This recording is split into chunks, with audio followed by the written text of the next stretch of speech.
Apple may take a page out of the Samsung playbook for the iPhone 11, 2020 iPhone rumors, and bye-bye AirPower Matte. Let's get you caught up on all your Apple news on this week's Apple Core. Last week was all about Apple's new services, so let's bring it back to hardware this week and catch you up on all the iPhone rumors, starting with the iPhone 11. According to longtime Apple analyst Ming-Chi Kuo cited in Mac Rumors, Apple will add two-way wireless charging to the iPhone 11. This means you could feasibly charge your AirPods and a second device from the back of your phone. Sound familiar? That's because Samsung just debuted this feature on the new Galaxy S10s to power up the Galaxy Watch Active and the Galaxy Buds. The report also suggests that the phones would have a larger battery, which would hopefully translate into longer battery life. But that might be the biggest headliner for the iPhone 11 lineup because every other rumored upgrade for 2019 seems pretty minor in comparison.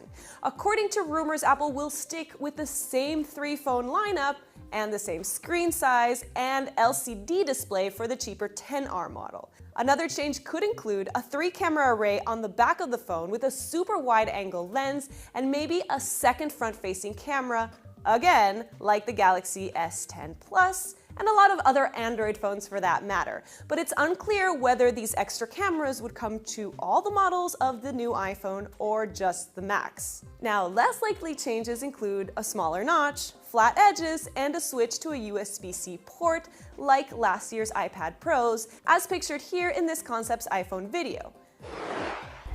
But it sounds like the 2020 iPhones may be the ones to hold out for. A new DigiTimes report says Apple is gearing up to launch an all-OLED lineup in 2020. This means the cheaper XR would also be OLED. It is currently LCD. The report also suggests we could see different sizes, meaning a redesign. The new sizes would include a 5.42-inch display, which is smaller than the smallest iPhone XS, which is 5.8 inches, then a 6.06-inch iPhone, and a 6.67-inch iPhone, which sounds massive compared to the 6.5-inch XS Max, which was already huge. But the total footprint of the phone might not be that much bigger because in this case it would have smaller bezels and potentially no notch. Also, this time around, the cheapest of the phones would be the smallest. Samsung is likely to remain Apple's primary OLED screen supplier, so don't expect the prices of these phones to go down because this is currently the most expensive feature on the iPhone. Other rumors for the 2020 iPhones included a foldable model and a 5G-enabled device. But now, thanks to the latest report, Apple would be stretched to launch a 5G phone in 2020 because of its rumored problems with Qualcomm. But take all of this with a grain of salt. As pointed out in 9 to 5 Mac, last week, DigiTimes reported that the AirPower Matte would be arriving in late March. And well, we all know how that ended. After a nearly 2-year wait, Apple finally came clean about what happened to the AirPower charging mat they announced alongside the iPhone X in 2017. You know the one, the wireless charging station that would allow you to get rid of all your cables and charge 3 Apple devices at once, no matter where you put them on the mat. Well, that's officially canned. This after multiple mentions of the device were spotted in iOS 12 code, the new AirPods box, and iPhone XS packaging.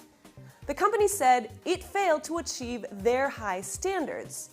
But industry sources have said that the multiple coils required to power this mat were causing it to overheat, a problem the company clearly was not able to solve in time.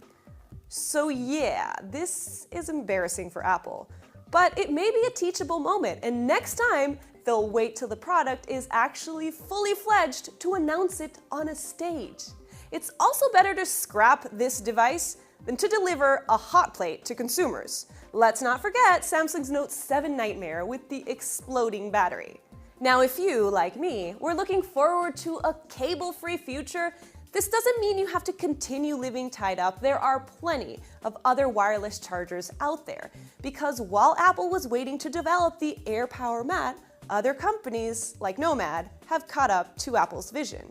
Sure, you won't have all the iOS integration or the flexibility to position it anywhere on the mat, but you will be able to charge your Apple Watch, iPhone, and AirPods all at once on this $140 mat. Now, the catch is you will have to wait until May to get it, because hours after Apple's announcement, Nomad apparently received a flood of orders.